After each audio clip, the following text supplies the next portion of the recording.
ഭീകരനാണ് ഇവൻ, കൊടും ഭീകരൻ. മൂർച്ചയുള്ള ഭാഗം കണ്ട, നമ്മൾ പഴയ അർക്കവാളുണ്ടല്ലോ, അർക്കവാളിനെ പോലത്തെ ഇതാണ്. ഒരെണ്ണം അങ്ങോട്ടും ഒരെണ്ണം ഇങ്ങോട്ടൊക്കെയാണ്. പിന്നെ ഇവിടെ ഒരു കൊങ്കിയുണ്ട്, നമുക്ക് തേങ്ങയും ചക്കയൊക്കെ അടത്താൻ പറ്റുന്ന ഒരു കൊങ്കിയുണ്ട്. നമ്മൾ ആദ്യം ടെസ്റ്റ് ചെയ്യാൻ പോകുന്നത് ഇതാണ് കേട്ടോ. ടൈം മുറിച്ചോക്കാണ്. എൻ്റെ പൊന്നോ,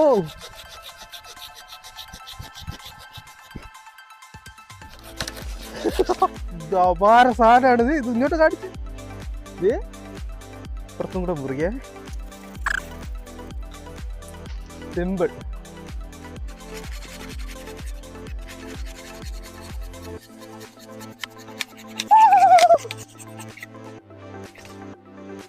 നമ്മളിങ്ങനെ ഒരു തോട്ടക്കമ്പ് ഒപ്പിച്ച് ഇനി ഇതിലേക്ക് ഫിറ്റ് ചെയ്യാൻ പോവുകയാണ് കേട്ടോ.